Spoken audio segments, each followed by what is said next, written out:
तो नमस्कार दोस्तों, आज की इस वीडियो में हम बात करने जा रहे हैं नेटफ्लिक्स की एक और नई सीरीज के बारे में जिसका टाइटल है टॉप बॉय। जी हाँ दोस्तों, इसके आपने यदि आप इसके फ़ैन हैं तो आपने इसके 4 सेक्शन देख लिए होंगे। 4 सेक्शन अभी तक आ चुके हैं और पांचवा जो सेक्शन है वो अभी हाल ही में आपको देखने को मिलने वाला है, जिसके अंदर 5 से 6 तकरीबन एपिसोड बताए जा रहे हैं।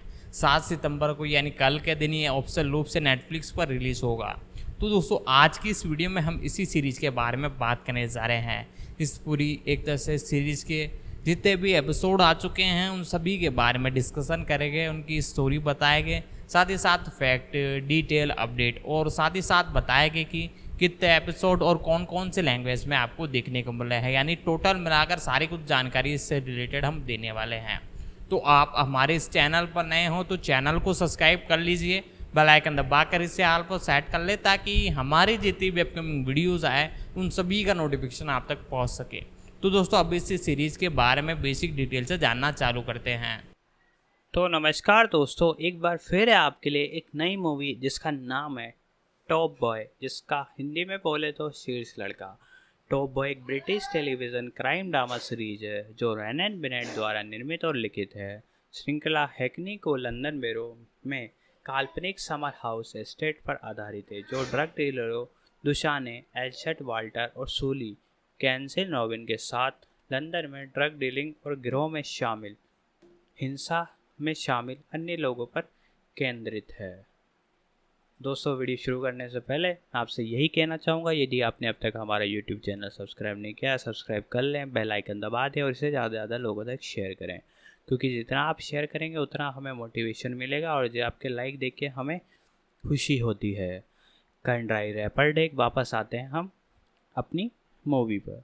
कानाडाइन रैपर ड्रेक की रुचि के बाद 2017 में ये घोषणा की गई थी कि नेटफ्लिक्स श्रृंखला को पुनर्जीवित करेगा, जिसमें एशले वॉल्टर्स और कैन रॉबिन्स दोनों के साथ साथ मूलधन अपनी भूमिकाओं को दोहराएंगे और डेक उनकी टीम में कार्यकारिणी रूप से निर्माण कर रही है। तीसरी और चौथी सीरीज का प्रीमियर नेटफ्लिक्स पर क्रमशः सितंबर 2019 को और मार्च 2022 में हुआ था। इसे मूल नेटफ्लिक्स श्रृंखला की पहली और दूसरी के रूप में प्रस्तुत किया गया था। इसके जस्ट बाद की बात करें तो जबकि पिछली 2 श्रृंखलाओं को टॉप बाय नाम से नेटफ्लिक्स पर जोड़ा गया था, समर हाउस 5वीं और अंतिम श्रृंखला नेटफ्लिक्स द्वारा तीसरी श्रृंखला 31 मार्च 2022 को नवीनीकृत की गई और सितंबर 2023 में प्रसारित होगी।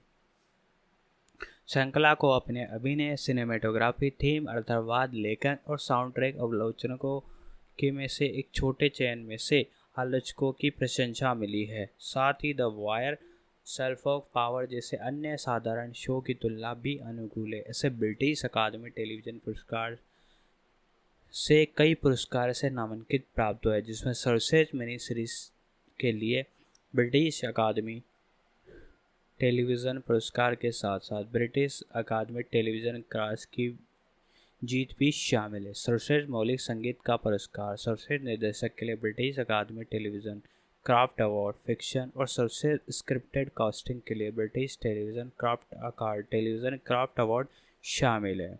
इसकी शैली अपराध का नाटक है। इसे स्टार बताएं तो एशले वॉन्टर्स, कैन रॉबिन्सन, मैकटम कैम्बूटे, Giacomo Mancini, Shone Romulus, Sharon Duncan Brewster, क्रिस्टिट वाइटर, निकोलस पित्रोक, जेनवेल रॉसेल, माइकल वॉर्ड, जैस्मिन रॉबसन।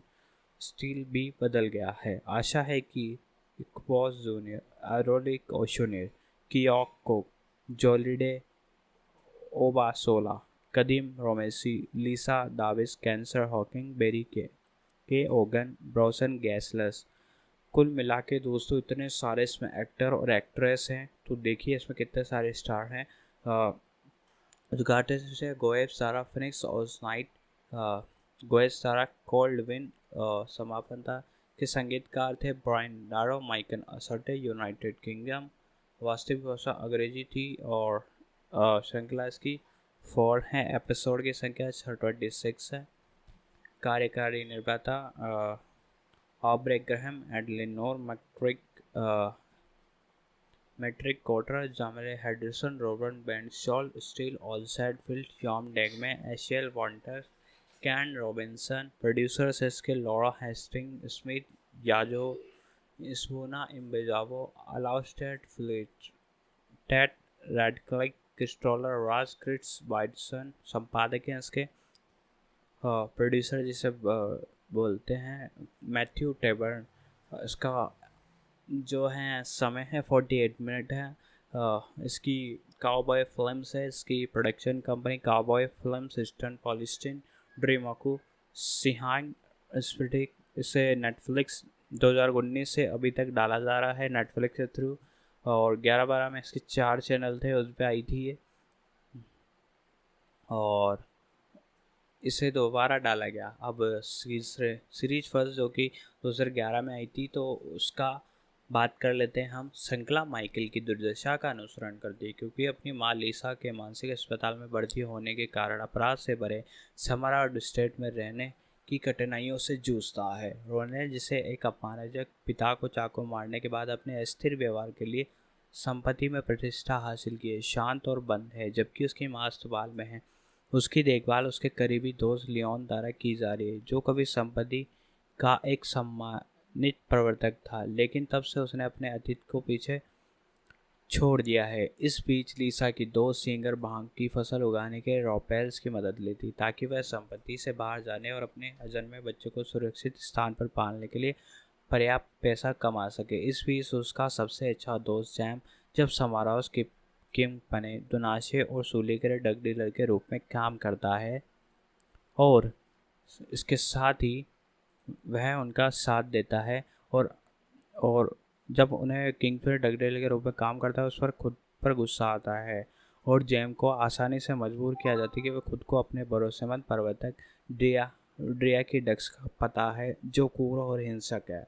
दुशेन और सुले अपेक्षाकृत आसानी से संपत्ति चलाते हैं, लेकिन जब लंदन फील्ड्स में एक प्रतिद्वंदी ड्रग डीलर कामले उनकी आपूर्ति की एक बड़ी मात्रा चुरा लेते हैं, जो उन्हें आविष्कर्ता बॉबी रॉयक्स की कार्रवाई करने से पहले चोर का शिकार करने के लिए मजबूर होना पड़ता है। पीछा करने की तत्कालिक दुशाले और सुले की साझेदारी में खतरा डाल देती है। सीरीज 2 में दिखाया गया है, जो कि 2013 में आई थी।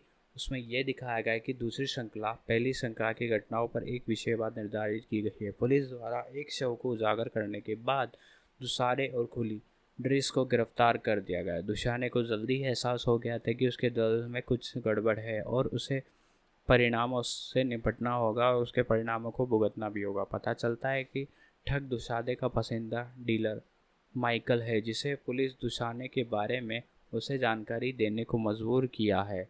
इस भूत सूली और अपने मित्र को, जो सीमावर्ती मनोरोगी पूर्व दोषी है, के साथ दुसाने प्रवृत्ति द्वंद्वी के रूप में अपना स्वयं का दल शुरू करने का प्रयास कर रहा है।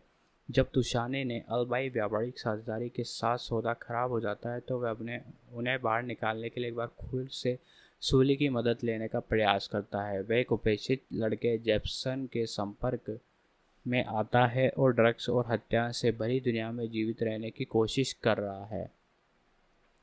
सीरीज 3 2019 पुरस्कार श्रृंखला की पहली श्रृंखला मूल श्रृंखला के 6 साल बाद घटित होती है। दुशाने जमैका भाग गया है, जहां वह अपने चचेरे भाई की कार किराए की दुकान पर काम कर रहा है। वह जेल में बंद ड्रग माफिया शुगर के साथ व्यापारिक सौदा करता है।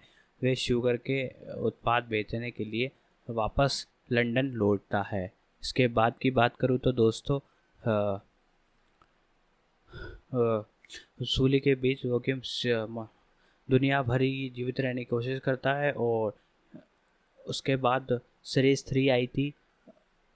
सौदेदारी का सौदा खराब होता है, प्रयास करने लगा है सूली की मदद के, और वह ड्रग्स और हत्या से भरी दुनिया में भी जीवित रहने की कोशिश करता है। सीरीज 3 2019 पुनर्द्वार श्रृंखला की पहली मिडिल श्रृंखला के 6 साल बाद घटित होती है।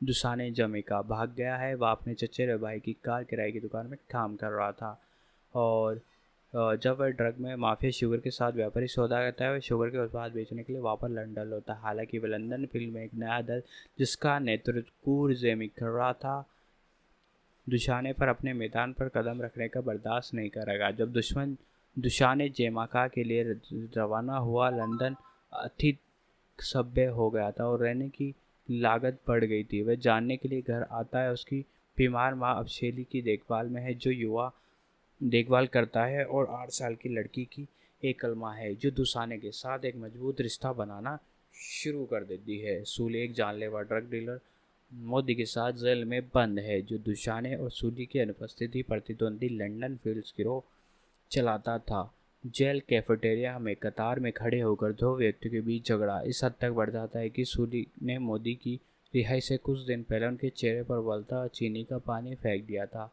वह सूली को मोदी का दुश्मन बनाने का काम करता है, जो सूली से बदला लेना चाहता है। बाद में जब श्रृंखला में यह अंततः सूली के चचेरे भाई जर्मन की मदद से जेल भाग जाता है, जिसे सूली ने पिछले श्रृंखला में सीरीज में अपहरण कर लिया था। जब सूली रिहा हो जाता है तो रैम्पेट्स में बिक्री शुरू करने के लिए जेसम और जेम के साथ फिर से जुड़ जाती है। हालांकि वह घर में आग लगने से जेसन के मारे जाने के बाद सूली अनिता से छुपाने के साथ फिर से मिल जाती, फिर दोनों एक बार फिर से व्यापार करना शुरू कर देते हैं। इस बीच ड्रिक को यह आघात हुआ था कि जिससे वह आंशिक रूप से विकलांग हो गया। जेबी ने अपने छोटे भाई और स्टीफन की देखभाल के लिए प्रेरित होकर नगर में अपना प्रभुत्व स्थापित करने का प्रयास किया, क्योंकि अपने माता पिता दोनों को कैंसर हो गया था और एक दूसरे कुछ ही दिनों में भीतर उनकी मृत्यु हो गई। जब जेमी केवल 18 वर्ष का था तब उच्च आर्य वर्ग के आयरिश दवा आपूर्तिकर्ता लीजी और उसके पति जेफरी के साथ व्यवसाय शुरू करता है। सत्ता के लिए उसकी प्याज और उसके बाद सम्राट दुशाने के दल के साथ लड़ाई इस पूरी श्रृंखला के एक मुख्य कथानक के रूप में कार्य करती है। दुशाने और जेमी को भेजे जाने की योजना समाप्त होती है। एक के बाद एक जेल में पुलिस और उस फ्लैट में हथियारों और नशीली दवाओं से भरा एक बैग मिला, जिसे जेमी अपने भाइयों के साथ रहता है। सीरीज 5 और इसकी बात करें तो 2022 में आएगी पुनर्द्वार श्रृंखला की दूसरी श्रृंखला, जिसकी घटना 6 महीने बाद घटित होती है। दुशाने लंदन में भारी निवेश करके स्पेन और मोरक्को के नए संपर्क बनाकर अपने साम्राज्य का विस्तार सड़कों के पार करना चाहता है, जिससे समुदाय उसकी बीमार मां के बीच तनाव पैदा होता है और जो अपने बेटे के व्यवसाय के बारे में जागरूक और शर्मिंदा है। जेमी के जेल से रिहा कर दिया गया है। वह राउस गिरोह के साथ काम करना शुरू कर देता है। चाकू के अपराध के कारण उसके दोस्त एड्स की मौत के बाद वह अपने छोटे भाई स्टीफन के साथ फिर से जुड़ने का प्रयास करता है, लेकिन ड्यूसाने द्वारा उसके स्पेन और मोरक्को में असफल ड्रग के सौदे को सुलझाने के लिए भेजा जाता है। ड्रिक्स की मौत के बाद दुशाने का नया सेकंड इन कमांड जैक और उसकी गर्भवती बड़ी बहन लॉरेन को बचाने की कोशिश करता है, जो लिवरपूल स्थित हथियार डीलर कर्टिस के साथ अपमानजनक रिश्ते में है। सूली पीडीएसडी से पीड़ित है, क्योंकि से ड्रिक्स की हत्या और उसके बेटे और दोस्त जेमन की मौत का मामले समय उसे ही जेमी और दुशाने के साथ व्यापार करने पर संदेह है। इस बीच शैली और स्थानीय निवासी सम्राट उसको दुशाने के पुनर्विकास के खिलाफ लड़ने की कोशिश करते हैं, जबकि शैली खुद अपने अंधेरे अतीत के साथ समझौता करती है, जिसके कारण वह अपने पूर्व प्रेमी की हत्या के शिकार को दफनाने में सहायता करने के लिए ब्लैकमेल किया जाता है। दोस्तों, इसकी श्रृंखला जो है 2023 में आएगी, उसके बारे में हम बता देते हैं कि उसमें कौन कौन होगा और इसके मुख्य किरदार में कौन कौन निभाएंगे। एल्बर्ट वॉल्टर, दुशान हिल, केविन रॉबिन्सन, जेरार्ड सूली, इलवन मैकम मुकेले, रायन स्मिथ और जियाकोमो मैक्सिनी, जेमेल रत्न मुस्ताफ, शान मोरुलस ड्रिक राइट के रूप में, शोकैन ड्रकन बुस्टर, लिसा स्मिथ के रूप में। इसके बाद एक्टर्स क्रिस्टन वेयरिंग हीथ के रूप में, इसके बाद निकोलस पित्राक लियोनी के रूप में, जेसिल रोसेल माइकल के रूप में, माइकल वार्ड जेमी टॉवेल के रूप में, Jasmine Jobs Jacqueline Jack Lawrence के रूप में, स्टिल भी बदल गया मैशिल शैली के रूप में, आशा है, एक हॉप है, एक पोस्ट जूनियर, इरॉन डोविशिल, ऑर्गेनिक ओशुनेरी, स्टीफन लॉरेंस, कियांग कुंग, ऑस्टिन एतियस जोलाडे ओबासोला, अम्मा येतीते, कदीम रामसेकेट, लिसा डॉन लिसी, कैंसर हॉकिंग, लॉरेंस इसके मुख्य पात्र के रूप में बता दूँ, टोरेंस हिथ के रूप में एशेल वाटसन, जो कि आपको बताया इतने सारे एक्टर हैं इसमें वापस इन्होंने भूमिका निभाई हैं। अब जो ये है इसका 5 पार्ट आ रहा है 7 सितंबर 2023 को आने वाला है। इससे पहला इसका सीरीज़ था 2011 में आया था 31 अक्टूबर 2011 को। इसके बाद दूसरा आया था 20 अगस्त 2013 को। उसके बाद इसका तीसरा सीरीज़ आई थी 31 दिसंबर 2019 को। उसके बाद चौथी सीरीज़ आई 18 मार्च 2022 को। इसके बाद फिफ्थ सीरीज़ है जो कि 7 सितंबर 2023 यानी आज ही के दिन आने वाली है। सीरीज फर्स्ट की बात करें तो समरा उस स्टेज के परिणाम में डुबोने और उसकी दोस्ती सूली द्वारा एक फलता फूलता लेकिन भूमिगत ड्रग व्यवसाय चलाया जा रहा था। वो सेल को कदम बढ़ाने के लिए मजबूर था क्योंकि वह मानसिक रूप से विक्षिप्त है। दोस्तों ये कहानी मैंने आपको पूरी बता दी है कि कैसे इसकी कहानी थी। इसके अब प्रोडक्शन की बात कर लेते हैं कि इसमें क्या क्या होगा। तो प्रोडक्शन की बात करने से पहले मैं वापस यही बोलना चाहूँगा, यदि आपने अब तक यूट्यूब चैनल सब्सक्राइब कर लें, बेल आइकन दबा लें और उससे ज़्यादा लोगों तक शेयर करें। बॉय टॉप को बेलफार्ट के जन्मे उपन्यास रोमैन टॉप बॉय को बेलफार्ट में जन्मे उपन्यासकार रोनन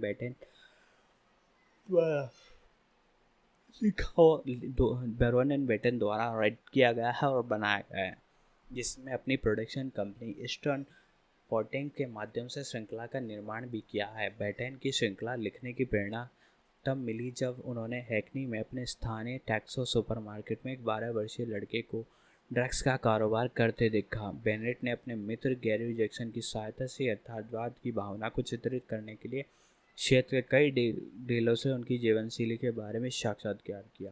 बाद में जैक्सन की श्रृंखला की कहानी सलाहकार के रूप में श्रेय किया गया। श्रृंखला का पायलट मूल रूप से बीबीसी द्वारा नियुक्त किया गया था, लेकिन नाटक का मुख्य स्क्रिप्ट में भारी हिंसा प्रवृत्ति के बारे में बहुत आलोचनात्मक थे। आखिरकार बेनेट ने स्काउबॉट फिल्म्स के निर्माता जॉल स्टील के ओलेक्स्टर फील्ड से मुलाकात की और जुलाई 2010 को यह मूवी रिलीज करने की घोषणा की गई। इसके बाद ये नाटक के रूप में 4 चैनलों द्वारा इसे शुरू किया। अब इसकी कास्टिंग की बात करें तो दोस्तों श्रृंखला में यूके के रैपर्स के साथ साथ श्रृंखलाबाद और नई प्रतिभाओं में शामिल किया गया, इसलिए सॉलिड क्रू रैपर से अभिनेता बने एशले वॉल्टर्स और ब्रिटिश रैपर कैन रॉबिन्सन के क्रमशः मुख्य किरदार दुशाने और सूली के रूप में लिया गया है। 2004 की फिल्म बुलेट बॉय में अपने सफल प्रदर्शन के बाद वॉल्टर्स ने सारी फिल्म। तो दोस्तों इसकी कंट्री की बात की जाए तो यूनाइटेड स्टेट में बनाया गया है और लैंग्वेज की बात की जाए तो इंग्लिश इसकी लैंग्वेज है। बाकी मल्टीपल लैंग्वेजों में डब किया गया है, हिंदी के अंदर भी ये अवेलेबल है। बाकी आप अपनी कंट्री के हिसाब से डिस्क्रिप्शन में दिए गए लिंक से चेकआउट कर सकते हो। और टोटल एपिसोडों की बात की जाए तो अब तक 4 सेक्शनों को मिलाकर 26 एपिसोड हो चुके हैं और अभी 5वां जो सेक्शन आया है उसके अंदर तकरीबन 5 से 6 एपिसोड है, वो भी बहुत ही ज़बरदस्त है। और बाकी अगले सीक्वेंस की यदि एक तरह से अभी कोई खबर नहीं आई है, यदि इसके अंदर ये स्टोरी पूरी हो जाती हैं तो आपको सेक्शन अगला नहीं देखने को मिलेगा। बाकी इसका डी एंड यहीं पर है। और साथ ही साथ दोस्तों इसकी स्टोरी भी मैंने आपको बताई दी है और अब हम इसके प्रोडक्शन के बारे में जानते हैं। फिल्मों और टीवी शो में कई भूमिकाएं ठुकरा दी, लेकिन इसकी यथार्थवाद चरित्र चित्रण के कारण टॉप बॉय में ऑडिशन देना शुरू किया। इसके बाद की बात करें तो दोस्तों उन्होंने टॉप बॉय का ऑडिशन देना शुरू किया था। शूली का चरित्र एशियाई ड्रग डीलर के रूप में लिखा गया था और लेकिन कास्टिंग के डायरेक्टर डैच हैमिल्सन, निर्देशक टॉम योम थे और सभी वॉल्टर के साथ रॉबिन्सन ने रसायन विज्ञान परीक्षण से प्रभावित होकर रॉबिन्सन के लिए चरित्र को फिर से लिखा। वॉल्टर्स और रॉबिन्सन ने अन्य रैपर के साथ श्रृंखला का नेतृत्व किया, जिसमें स्कोरा लंदन फ्लिड्स गैंग लीडर कामले के रूप में शामिल थे। यूके के रैपर्स गेम्स और स्वैन ने पहली श्रृंखला में कैमियो की भूमिका निभाई। पहली श्रृंखला में शॉन रॉमेल्सन ने डेस दुशेने और सूली के भरोसेमंद प्रवर्तक के रूप में दिखाया गया था।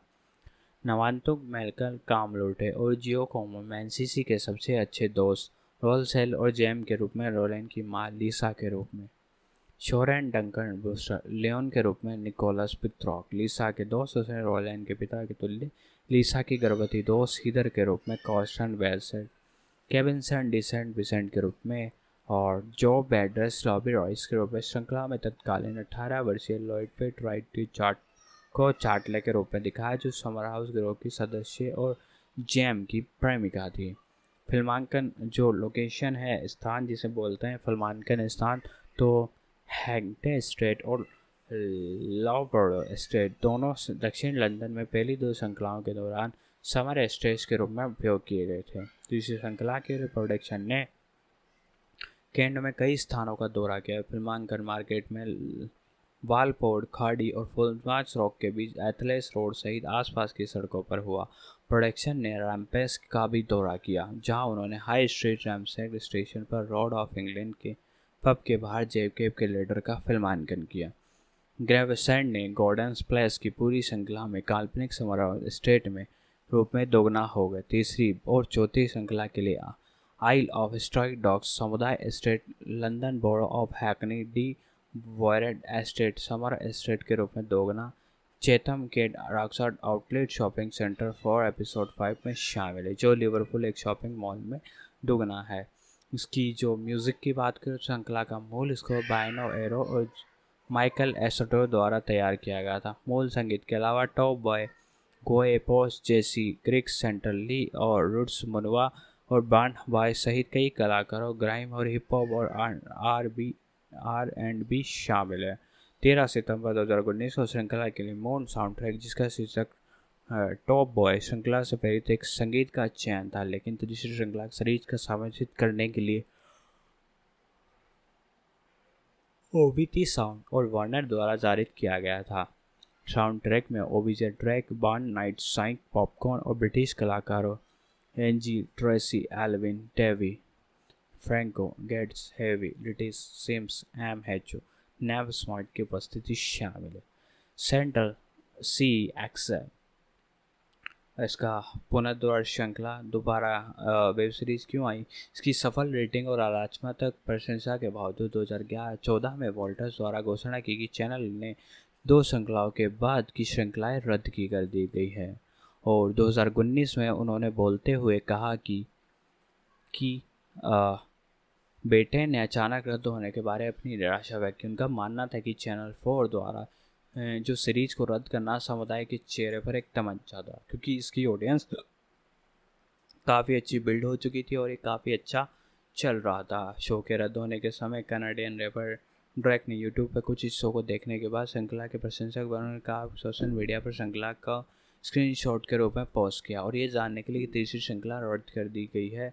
ड्रैक ने श्रृंखला को पुनर्जीवित करने के बारे में श्रृंखला निवेदक और वॉल्टर से मुलाकात की।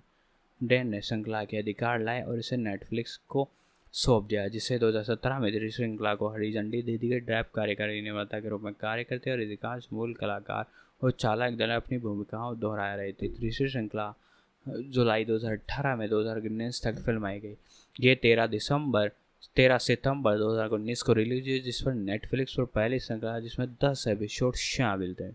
हालांकि नेटफ्लिक्स पर दूसरी श्रृंखला कुल मिलाकर चौथी श्रृंखला के लिए श्रृंखला का नवीनीकरण किया गया, जिसका फिल्मांकन उस वर्ष के वसंत में शुरू होने वाला था।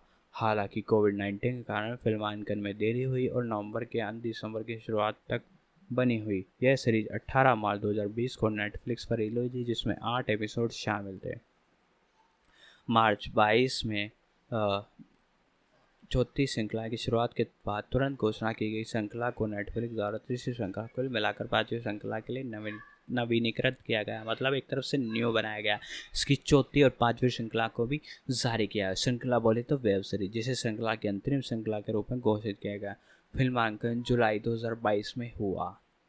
महत्वपूर्ण स्वागत और दर्शकों की संख्या में बता दूं तो टॉप बॉय आलोचनात्मक सकारात्मक प्रतिक्रिया मिली। पहली 2 श्रृंखलाओं का प्रीमियर 1 मिलियन दर्शकों के साथ हुआ, जो कि एक बढ़ चढ़ के ऑडियंस काउंट है और अपने 2 साल के दौरान दर्शकों की हिस्सेदारी बनाए रखने में कामयाब रहे। 2 सालों तक इन्होंने ऑडियंस को एग्जूट किया और बांधा रहा।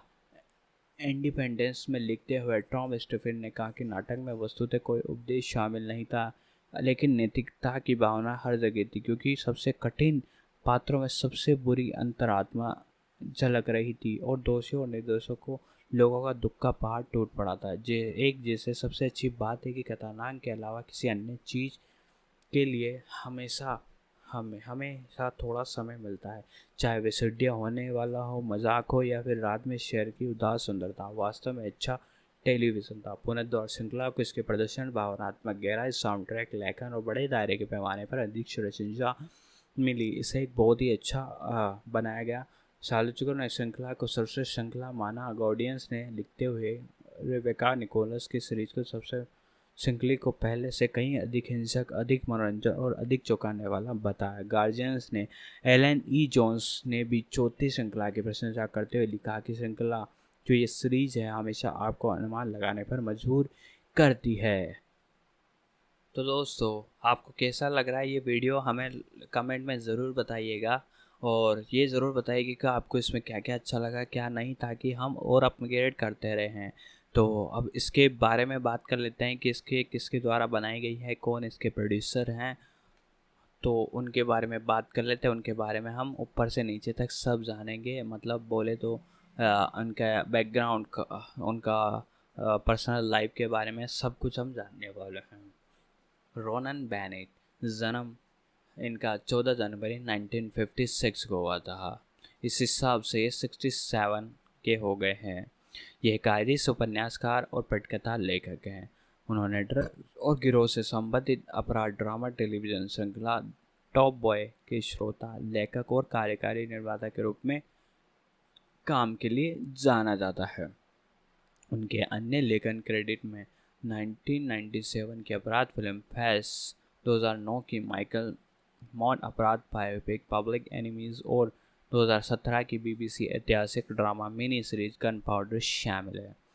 बेलफास्ट, उत्तरी आयरलैंड के जर में अपनी पत्नी और 2 बच्चों के साथ पूर्वी लंदन के हैकनी में रहने चले गए। हैकनी में अपने स्थानीय टेक्सो सुपरमार्केट में एक 12 वर्षीय लड़के को ड्रग्स कारोबार देखते हुए प्रेरित होकर बेनेट ने एक ब्रिटिश किशोर अपराध नाटक टेलीविज़न श्रृंखला टॉप बॉय बनाई और लिखी, जो मुख्य रूप से ब्लैक काउंसिल, एस्टेट गिरोह, सांस्कृतिक और नशीली दवाओं के कारोबार पर केंद्रित थी। लंदन मूल रूप से चैनल 4 पर 2 श्रृंखलाओं के लिए प्रसारित होने वाला यह शो 2014 में रद्द किया गया था, लेकिन यह रैप कलाकार डेक द्वारा निर्मित मूल नेटफ्लिक्स श्रृंखला के रूप में पुनर्जीवित किया गया था। इसकी पृष्ठभूमि कार्यक्रम विलियम एच और गैलिसन बेनेट के बेंटे का जन्म बेलफास्ट में हुआ था, लेकिन उनका पालन पोषण उत्तरी आयरलैंड के न्यू टाउन बेबी में कट्टर रोमन कैथोलिक परिवार से हुआ था। उन्होंने लोअर फॉल्स रोड पर saint Mary Christian brothers grammar school में बेलफास्ट की पढ़ाई की, जहां वे राजनीतिक रूप से सक्रिय हो गए। IRM डकैती में संदिग्ध संलिप्तता के लिए गिरफ्तारी होने से पहले उन्हें क्रिस्ट यूनिवर्सिटी में एक पद के लिए स्वीकार किया था। लॉन्ग केस रिमांड 1974 में जब वे 19 वर्ष के थे तो बेनेट को न्यू जूरी डिलॉक कोर्ट ने अल्स्टर बैंक में एक आपराधिक IRA डकैती के दौरान रॉयल एस्टन कॉलेबिस्ट्री में 49 पुलिस अधिकारी इंस्पेक्टर विलियम इट की हत्या का दोषी ठहराया था। 9 सितंबर 1970 को रथफुले डायमंड शॉपिंग क्षेत्र में मंडी वॉलेस विलेज में उनके घर के करीब 1976 को उनकी सज़ा असुरक्षित घोषित की गई और उन्हें लॉन्ग केस जेल से रिहा कर दिया गया। इसके बाद आपको बता दूं तो अज्ञात व्यक्ति परीक्षण और व्यवस्थापन बेनेट जेल से हडसन आयरिश मिल्स को लिख रहे थे। वहाँ लॉन्ग केस से रिहाई के बाद चले गए थे। अराजकतावादी पेपर ब्लैक फ्लैग के साथ जुड़ गए। बेनेट ने कहा कि न्यूजीलैंड के नागरिक मिल्स के साथ गिरफ्तार किया गया था। उन्हें निर्वासित करने और एक अवैध प्रयास किए जाने के बाद वे पेरिस लंदन चले गए। 1978 में उन्हें आयरिश मिल्स के साथ फिर से गिरफ्तार किया गया। अज्ञात व्यक्ति के साथ विस्फोट करने की साजिश के लिए रिमांड पर 16 महीने फिर जेल में बिताए। बेनेट ने अपने बचाव स्वयं किया और उन्हें एक सह प्रतिवादी 1979 में बरी कर दिया गया। 1992 में बेनेट ने पल्सन ऑन केस ऑल्फिर सिगरेट्स एक्सट्रॉयल द सेक्रेट ट्रायल के नाम से जाने वाले काल्पनिक विवरण निभा और चुक को अनाराज को पंक बैंड द बॉयज गर्ल ने गाना पर्सन अनहोनो रिकॉर्ड किया और बेनेट ने अराजकतावादी बेपिंग ऑटोनॉमी सेंटर के लिए धन जुटाने के लिए केस के साथ एक संयुक्त रूप एकल रूप में जारी किया गया। मीन्स बेनेट ने धन जुटाया फिर से केंद्र का पुनर्निर्माण और सजावट की, जो लंबे समय तक नहीं चला। इसके द्वारा आकर्षित पंख प्रशंसकों द्वारा विफलता का शिकार हो गया। बाद की शिक्षा और जीवन। उन्होंने किंग्स कॉलेज लंदन में इतिहास का अध्ययन किया और प्रथम श्रेणी सम्मान डिग्री प्राप्त की। बाद में उन्होंने 1987 में 17वीं सदी इंग्लैंड में अपराध और कानून प्रवर्तन पर डायरेक्टर की उपाधि प्राप्त की। जो सामग्री उन्हें हैवान के तीसरे वर्ष में प्रयोग की थी, उसी वर्ष में सांसद जेरेमी कॉर्बिन और लॉब हिटर लेबर पार्टी के नेता थे द्वारा एक शोधकर्ता के रूप में नियुक्त किया गया था। ऐसे कदम में जिसे विवाद और सुरक्षा चिंताओं को जन्म दिया। बेनेट अपने परिवार के साथ लंदन में रहते थे। किंग्स कॉलेज के समय उनकी साथी और 2003 से पत्नी जॉनसा हेनरी थी, जो गार्जियंस के पूर्व संपादक अखबार की एक वेबसाइट guardian.com यूके की संपादक थी। हेनरी की फरवरी 2014 को साइनाइड कैंसर से मृत्यु की। बेनेट ने बीबीसी रेडियो कार्यक्रम 3 के दौरान प्राइवेट पेशेंट्स में अपनी पत्नी की हानि पर चर्चा की। 2006 में बेनेट ने द गार्जियन डैनियल किंग के साथ एक नियमित सोमवार शतरंज कौशल की सह मेजबानी की, जो सामयिक होने के बजाय शिक्षा पर्दे और वास्तविक खेलों से ली गई परीक्षण स्थितियों के माध्यम से संभावित निर्णय के बारे में उनके शौकिया और विशेषज्ञ ऑलकाउंटर की चर्चा की जाती है, जो तुलना की जाती है। ये माना गया है कि नई सुविधा के लिए रास्ता बनाने के लिए नीनेट शॉल द्वारा कॉलम को हटा दिया गया था और इसे बदलता था। औचित्य शतरंज हल्कों ने कुछ बहस का विषय रहा। कार्य बोले तो बेनेट ने 5 उपन्यास, 2 गैर काल्पनिक रचनाएं प्रकाशित की है। उनका यह तीसरा उपन्यास द कैस्ट्रोफिसा, जिसे उन्हें लोगों की नज़रों में ला दिया। यह उपन्यास स्वतंत्रता से ठीक पहले बेल्जियम में कांगो पेल्टेक्स लुम्बा के उत्पादन पतन पर आधारित था। आलोचकों ने उपन्यास की सराहना की, जिसकी तुलना ग्राहम ग्रीन, जेंसो कॉनरेडे, जॉन ले केरे और अफ्रीकी उपन्यास कॉन्सेंट गॉर्डन द्वारा की गई। इसे 1996 में बिस्टन पुरस्कार के लिए नामांकित किया गया था। बेटने का चौथा उपन्यास है वाक्य तीसरे वर्ष में 2004 में प्रकाशित हुआ था। ये ब्रिटेन कट्टरवाद की एक काली कहानी, जो अंग्रेजी गृह युद्ध के चल गए एक दशक पहले 1983 में दशक में उत्तरी इंग्लैंड के शहर में स्थापित की गई थी। 1919 में Western stop years before and after गिल्सक के सह लेखक थे। पॉल इंस का संस्मरण गिलफोर्ड के 4 में से एक, जिन्हें 1975 में गिलफोर्ड और वुलविच बम विस्फोटों के लिए गलत तरीके से दोषी ठहराया गया था और 14 साल की उन्हें कैद हुई। बेंटले ने फिल्म और टेलीविज़न के लिए कई प्रशंसित पटकथाएं भी लिखी। उन्हें द हैम्बर्ग सेल्स और विवादास्पद रिबेल हार्ट्स शामिल है। ये ब्रिटिश और आयरिश प्रेस में नियमित रूप से योगदान देते हैं। 2006 में बेनेट का उपन्यास जुग जीवन ब्रिटिश संडे अखबार द अजाइवर के सप्ताह दर सप्ताह प्रकाशित हुआ था। उपन्यास साप्ताहिक किस्तों में लिखा गया था और नए अध्याय के प्रकाशन की तारीख में करीब अखबार को प्रस्तुत किए गए थे। प्रत्येक अध्याय के साथ ब्रिटिश नागरिक कलाकार मार्क की वनपी चित्र थे। राजनीति के बाद के बैनर लेबर पार्टी के सदस्य हैं। नवंबर 2019 में उन्होंने 2019 यूके आम चुनाव में लेबर पार्टी के नेता जेरेमी कॉर्बिन का समर्थन किया। द गार्जियन में लिखा है कि जिन कॉर्बिन को मैं जानता हूँ वह एक दुर्लभ चीज़ है, क्रम सभ्य और न्याय में रुचि रखने वाला। और 35 साल पहले मैं जिससे जेरेमी कॉर्बिन से मिला था वह एकजुटता के बारे में था। वह था एक साधारण व्यक्ति जो अपने ऊपर फेंकी गई हर चीज़ को बावजूद एक नेता के रूप में विकसित हुआ। वह हमें शालीनता और प्रेम से भरे समाज के निर्माण में शामिल होने के लिए कह रहा है। केवल 2 शब्द के लिए शब्द ही मेरे लिए यह काम करते हैं। उसी महीने 42 एक अन्य सांस्कृतिक हस्तियों के साथ बेनेट ने 2019 में आम चुनाव में कॉर्बिन के नेतृत्व में लेबर पार्टी का समर्थन करते हुए एक पत्र का हस्ताक्षर की। पत्र में कहा गया है कि जेरेमी कॉर्बिन के नेतृत्व में लेबर का चुनाव घोषणा पत्र एक परिवर्तनकारी योजना पेश करता है, जो निजी लाभ और कुछ लोगों निस्वार्थ पर लोगों के और ग्रह की ज़रूरतों को प्राथमिकता देता है। तो दोस्तों एक और बात बताते हैं आपको, इसके स्टार के बारे में हम बात करते हैं। उसमें हम जानेंगे कि कौन कौन से इसमें स्टार हैं और किस किस ने क्या क्या काम किए हैं। इसमें बहुत सारे स्टार हैं, पर हम कुछ जो इम्पोर्टेंट हैं उनकी बात कर लेते हैं कि किस किस ने इसमें क्या क्या रोल निभाया है ये तो मैंने आपको बता ही दिया, पर कुछ जो है उनके बारे में और अधिक तरीके से हम जान लेते हैं। वापस मैं यही कहना चाहूँगा, यदि आपने अब तक चैनल सब्सक्राइब किया, सब्सक्राइब कर लें, बेल आइकन दबा लें, उससे ज़्यादा लोगों तक शेयर करें।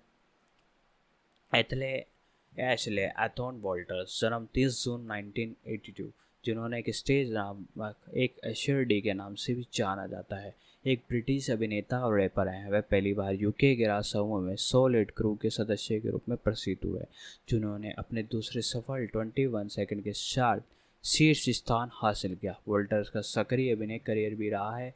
2000 के दशक में शुरुआत में टॉम स्ट्रॉम डैम 2002, ब्लड बॉय 2004, गैट्रिस टाइटन 2005 और लाइफ एंड लॉरिक 2006 में अपनी भूमिकाओं के लिए पहचान हासिल करने के बाद वॉल्टर्स ने 2010 में दशक और अपनी मुख्य भूमिका निभाने के लिए देशव्यापी ख्याति हासिल की। ब्रिटिश अपराध श्रृंखला टॉप बॉय में दुशाने हिल के रूप में और कई स्काई वन पुलिस प्रतीकात्मक श्रृंखला बुलेट प्रूफ में रोनी पाइक जूनियर के रूप में, जिसे उन्होंने नेपल क्लर्क और निक लव के साथ सह निर्मित किया था। वह Grange Hill, the Bill Holby City जैसे ब्रिटिश शो में दिखाई भी दिए।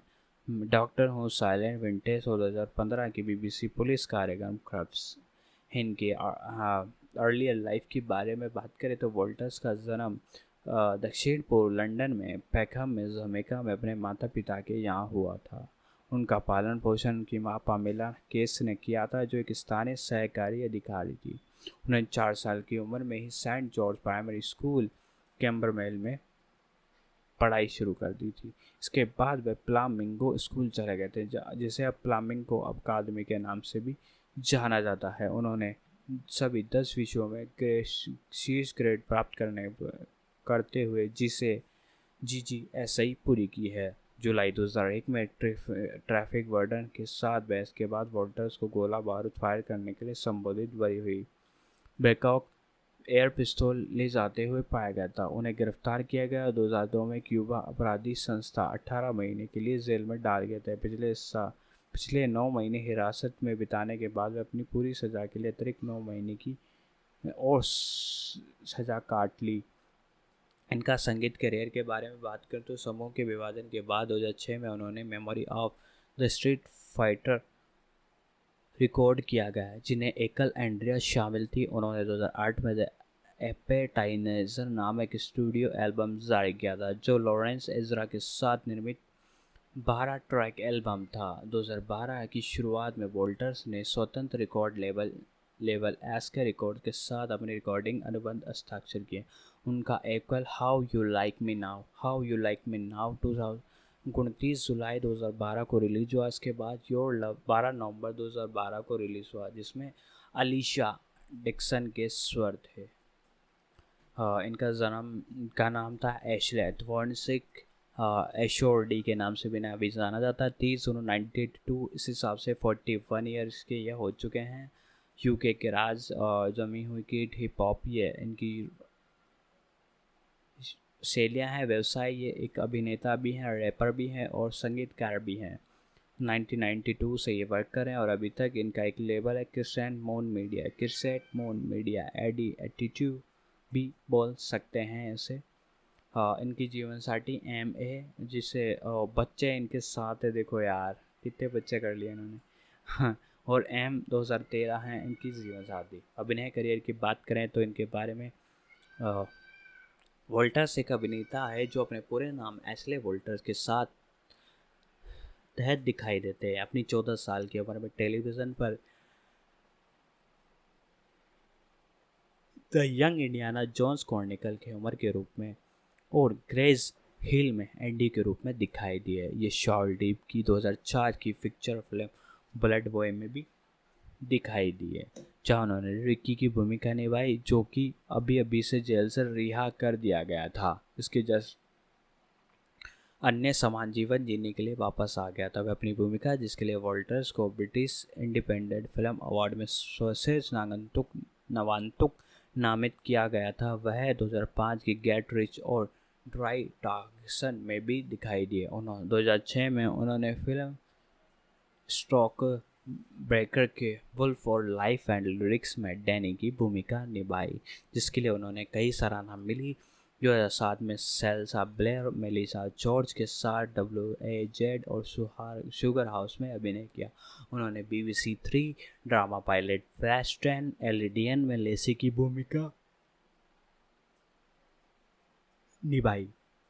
उन्होंने BBC नाटक हसल की चौथी श्रृंखला के 5वें एपिसोड में विली बॉन्ड का किरदार निभाया, जो MTV श्रृंखला टॉप बंजर में भी दिखाई दी है। और 2006 के प्रोडक्शन हाउस ऑफ 9 में LB की भूमिका निभाई। डेनिस हूपर विल्टर्स ने 2002 में रॉब विलियम्स के sing your heart out for the lads में रॉयल नेशन थिएटर और 2008 में लेवी डेविड अडाई के ऑक्सफोर्ड स्ट्रीम में रॉयल फोर्ड थिएटर में मंच पर प्रदर्शन किया गया। एक अन्य फीचर फिल्म ट्यूसडे 2008 में उन्होंने एक आभूषण चोर की भूमिका निभाते हुए देखा गया था। वह फरवरी और मार्च 2010 के दौरान रॉयल कोर्ट थिएटर में बोला अगबाजी के नाटक of the aiders of the ends में दिखाई दिए। उन्होंने ITV के पुलिस ड्रामा द बिल और fire fighters drama London burning में अभिनय किया गया। उन्होंने हेल इतिहास और आत्मकथा का अभिनय हास्य अभिनेता स्टीफन ली द्वारा 16 मार्च 2009 को BBC 2 के शो में स्टीफर्ड लॉस कॉमेडी व्हीकल्स में टॉयलेट बुक्स पर आधारित एपिसोड पर किया गया था। वॉल्टर्स 2009 में एंड्रिया लेवी के साथ स्मॉल आइलैंड के रूपांतरण में BBC TV और फरवरी और मार्च 2011 में अल्पकालीन नाटक आउट स्काउट जैक हॉल्स के रूप में दिखाई दिए। BBC learning project of boy hall Shakespeare के लिए वॉल्टर्स ने शेक्सपियर की सबसे प्रसिद्ध भाषणों में से एक दिया, जिसे नरम ऊपर की खिड़की और कोनी सी रोशनी टूटती है। रोमियो और जूलियट से अक्टूबर 2010 में वोल्टर्स और अर्जुन रोज स्लैक्सट्रोमैंस नेवर डाई में अभिनय किया। 31 अक्टूबर 2011 में उन्होंने चैनल 4 के साथ 4 भाग वाले नाटक टॉप बॉय में दुशाने की भूमिका निभाई। फरवरी 2012 में उन्होंने BBC नाटक सनसाइड मैन में क्रिस की भूमिका निभाई। 2013 में वॉल्टर्स ने टॉप बॉय की दूसरी श्रृंखला का मुख्य पात्र दुशाने के रूप में अपनी भूमिका दोहराई। Doctor Who episode Journey to Centre of the डॉल्डीज के फिल्मांकन के पहले दिन वे निर्माताओं के साथ परेशानी में फंसने में कामयाब रहे, जब उन्होंने अपने ट्रेलर के स्पेस शब्द के साथ अपनी पोशाकों को एक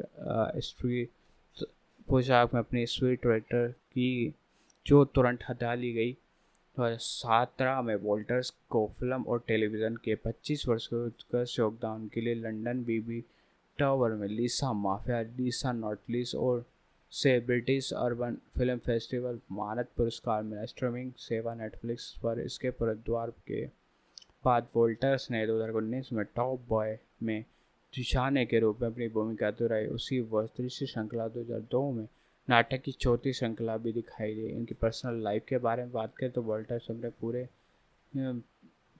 अपने पूर्व साथी से 3 बच्चे हैं। उन्होंने 2013 में शादी की और 2014 में उनकी एक और बेटी हुई और एक बेटा भी हुआ। तो दोस्तों ये एक क्राइम ड्रामा सीरीज है जो कि नेटफ्लिक्स पर आपको देखने को मिली है। और आगे बढ़ने से पहले मैं आपसे यही कहना चाहूँगा, यदि आप चैनल पर नए हो तो पहले तो चैनल को सब्सक्राइब कर लीजिए, बेल आइकन दबाकर इसे ऑल पर सेट कर लीजिए, ताकि हमारी जितनी भी अपकमिंग वीडियोज़ हैं उन सभी का नोटिफिकेशन आप तक पहुँच सके।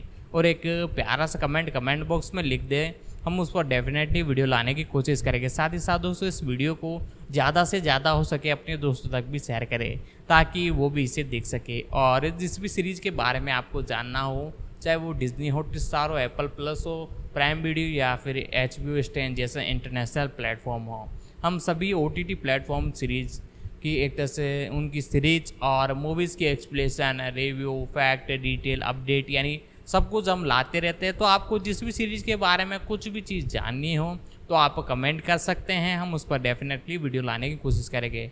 और दोस्तों वीडियो को लाइक कर दीजिए। दोस्तों आज की इस वीडियो में इतना ही, और साथ ही साथ अब आखिरी के अंदर हम इसके जो कास्टिंग हैं उनके बारे में और जान लेते हैं, फिर वीडियो का एंड करेंगे।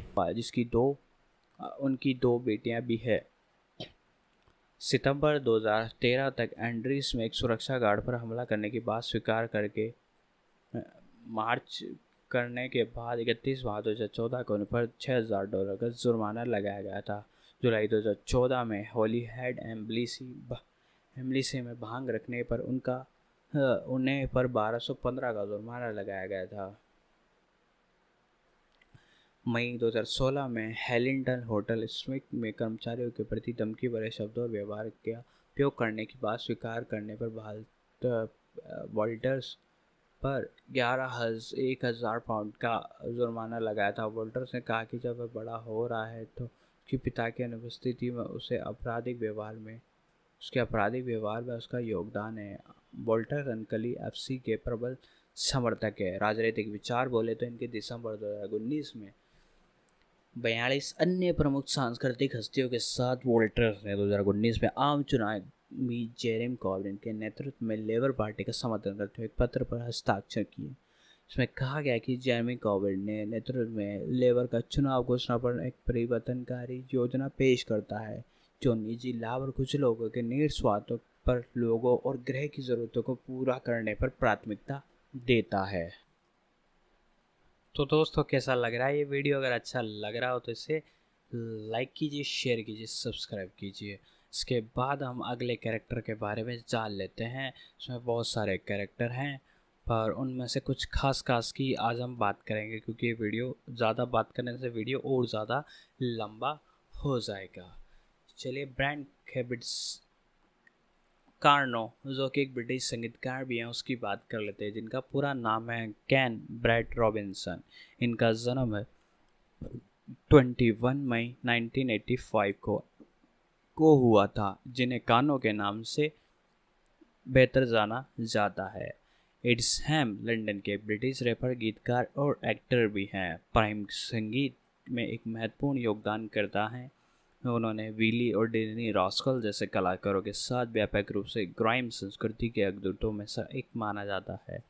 उनके 5वें album Made in the Manor को 2016 मरकरी पुरस्कार के लिए चुना गया था और 2016 मोबो अवार्ड्स में सर्वश्रेष्ठ एल्बम जीता।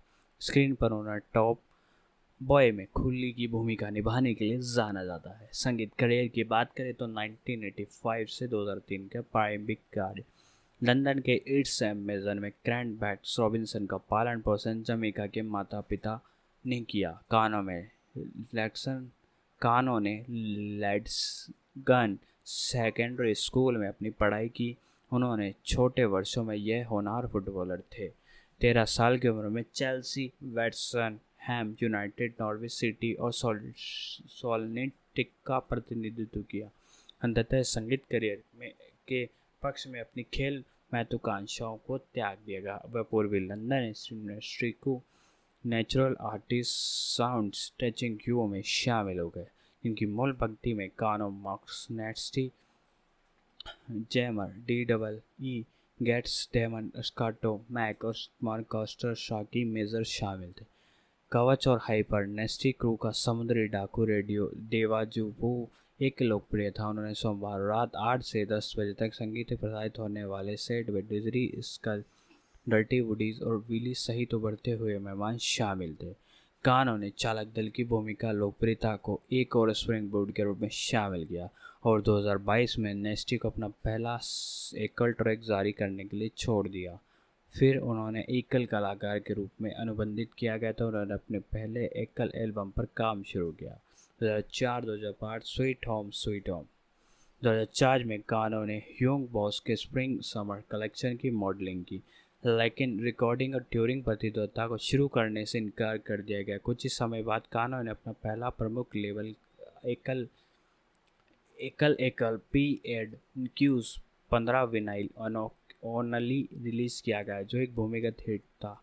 2005 में उन्हें अपना दूतावास एकल टिपिकल मी रिलीज किया गया, जो डर्टी रैग द्वारा निर्मित और गिर्स द्वारा अभिनीत था। टिपिकल मी यूके के एकल चार्ट में 22 नंबर पर पहुंच गया था। टिपिकल मी का वीडियो एंडी हिल्टन द्वारा निर्देशित किया गया था, जो कि एक जाने माने डायरेक्टर हैं। इसके तीसरा एकल रैम्बिक मी चार्ट में अच्छा प्रदर्शन नहीं कर पाया और 71वें नंबर पर पहुंच गया। 2 सप्ताह बाद 27 जून 2022 को कानो का पहला album home sweet home release हुआ। उन्होंने अपने पहले सप्ताह में यूके के शीर्ष 40वें में से 36 नंबर पर प्रवेश किया।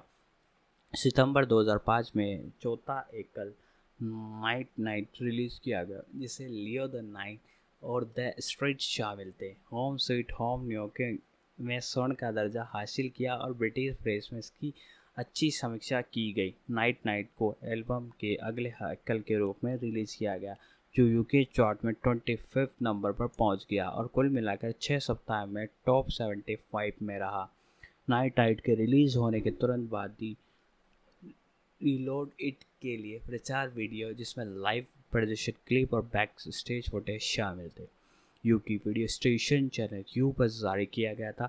दिसंबर 2005 में कानो ने कैटी पर्ल की विशेषता वाले एल्बम के track nobody your dance no more का रिमिक्स संस्करण केवल डाउनलोड एकल के रूप में जारी किया गया था। ट्रैक को नाइट की CD2 पर बी साइड के रूप में दिखाया गया था।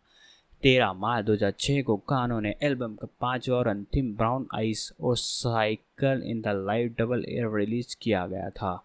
एकल को विनाइल के रूप में प्रदर्शित किया गया और इसे प्रसारित किया गया। कानो का संगीत रन इन द रोड भी प्रदर्शित किया गया, जो 2005 का संकलन है, जिसे 16 ग्राइम ट्रैक शामिल है। संकलन में वीजी डिस्कल और अन्य सहित कई प्राइम कलाकारों का योगदान था। कानो ट्रैक डिक्शन और VIP के एक प्रस्तुत कविताओं से PU का एक अन्य ट्रैक पर दिखाया गया था। 2006-7 लंदन टाउन। 23 मार्च 2006 को कानो JME और एंड्यूज और यूक्रेन चीन के साथ MTV2 के साथ स्नैपिंग न्यू म्यूजिक के लिए पिस्टल एकाउंट्स में प्रदर्शित किया गया। उन्होंने London town P&Q brown eyes me and my mic beats पर बाइक मिक्सटेक टेक सहित कुछ ट्रैक प्रस्तुत किए। कानो ने शो की पुष्टि के लिए उनके एल्बम का नाम लंदन टाउन होगा। एल्बम के रिलीज होने से पहले कानो ने मिक्सटेप, केवल फ्रंट कवर पर मिक्सटेप कहा गया है, निकाला, जिसमें कई नई सामग्रियाँ शामिल थी। कानो के हिप हॉप गीतों में अपने संस्करण, जिसमें ZJ का पब्लिक सर्विस अनाउंसमेंट NM का ब्लैक शामिल था। रिपब्लिक और कॉन्स्टेवेस की माई वे होम मिक्सटेप में बस इट ऑप का पूर्वावलोकन this is a girl release किया गया था। डेविड के साथ एल्बम के ब्लर और गोरिल्लाज फ्रंट डैशमैन नेट्स के साथ सहयोग शामिल था। कानो ने रिकॉर्ड के समर्थन में यूके में दौरा किया। 7 अक्टूबर 2007 में एक लाइव बैंड के साथ JJ कैफे में पूरा एल्बम प्रदर्शित किया गया। कानो ने उसी महीने लंदन एक्सटोरिया को भी बेच दिया ताकि वे अपने दौर में टीची स्ट्राइडर को बढ़ावा देने के लिए एक मनोरंजन शो भी पेश कर सके। 2008-9 में 114 ग्राइम सेट के SP नंबर 1। 2008 में कानो को अब 6679 रिकॉर्डिंग साइन नहीं किया गया था, क्योंकि वह अपने गंभीर जरूरत की ओर लौटना चाहता था और अपने माइस्पेस पेज पर सभी फ्री स्टाइल पोस्ट किए गए थे। उसी वर्ष अप्रैल में उन्होंने मिक्सटेप MC नंबर 1 जारी किया। इसके बाद तीसरा एल्बम 140 क्राइम स्ट्रीट जारी किया गया था, जो मुख्य रूप से अमेरिकी हिप हॉप शैली की दोनों का उपयोग करने के बावजूद पिछली टिप्पणियों को विपरीत दोनों को अच्छी तरह से प्राप्त किया गया था। 140 क्राइम स्ट्रीट को 29 नवंबर 2008 को BPM बिगर पिक्चर म्यूजिक के साथ माध्यम से रिलीज किया गया था। एल्बम का अधिकांश भाग मिकी जे द्वारा लिखित निर्मित किया गया था, जिसे विली और डेंचे ने प्रत्येक 2 बीट्स की आपूर्ति की थी और स्केटा के दिस MCs गीत का निर्माण का काम सौंपा था। एल्बम में यहूदी बस्ती की अतिथि की भूमिकाएं थी। स्केप्टा, विली और मिकी जे रिलीज किया गया पहला एल्बम हसलर था। दूसरा एकल रॉक एंड रोना पहली बार radio 1 extra DJ Mister Jam radio show पर प्रीमियर किया था। सिंगल तौर पर आधिकारिक तौर पर यूट्यूब पर रिलीज अक्टूबर में रिलीज हुआ। मोर वन बैंड का प्रीमियर मिस्टर जैन के एक्ट्रा रेडियो शो पर शामिल हुआ। वीडियो कानो के आधिकारिक यूट्यूब पेज पर भी इसे जारी किया गया था। यह ट्रैक डिप्लोम को बढ़ावा देने के लिए अभियान में लिखा गया था, विशेष रूप से डिप्लोमा वेबसाइट पर मुफ्त किया गया था। संगीत वीडियो UK भर के छात्रों की मदद से बनाया गया था। टीवी विज्ञापन में कानों को उन छात्रों की भीड़ के बीच से गुजरते हुए दिखाया गया जिन्होंने डिप्लोमा योग्यता उनके ऊपर बुलबुले में दिखाई देती। क्रिएटिविटी मीडिया छात्रों ने वीडियो बनाने में मदद की और निर्माण छात्रों ने सेट बनाने में मदद की। इसके जस्ट बाद की हम बात करते हैं, उनका एक्टर का नाम है मैल्कॉम मुकुलाटे। इनके बारे में हम जान लेते हैं।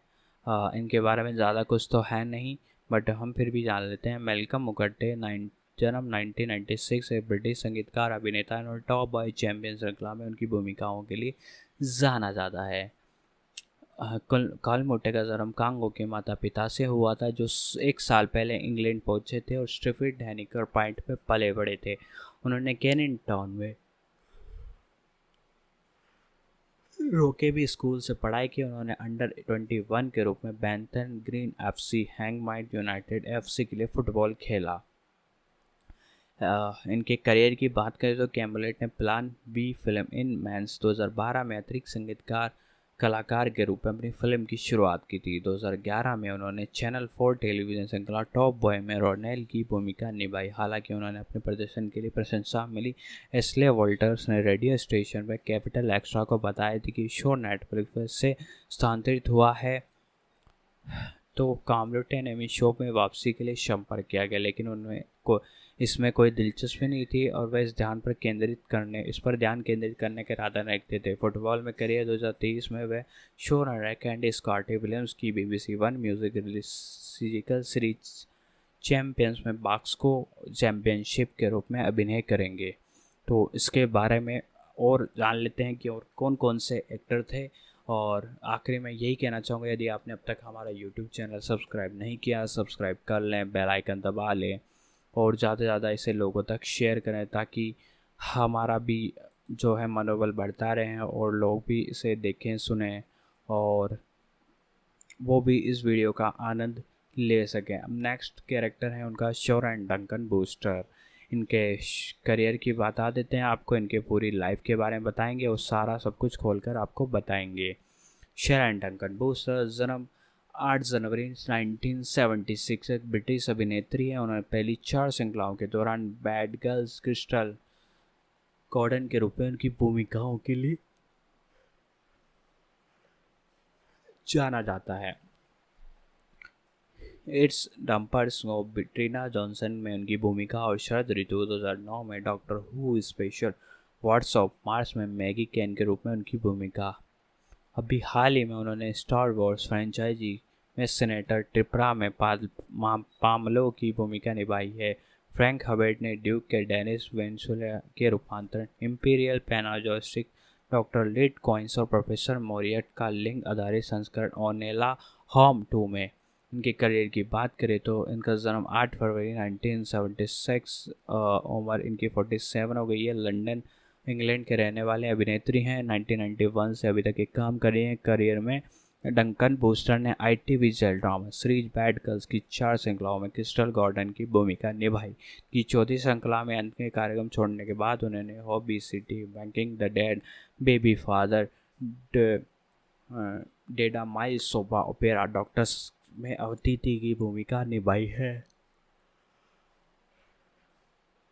फरवरी से सितंबर 2009 तक Duncan Booster BBC soap opera डॉन्स ने लुकास जॉनसन की अपनी पत्नी डीना जॉनसन के रूप में दिखाई दिए। 2009 में doctor who special the Wars of the Mars में मैगी कैनन के रूप में दिखाई थी। डंकन बूस्टर 1986 में सभी 4 एपिसोड में ये दिखाई दी।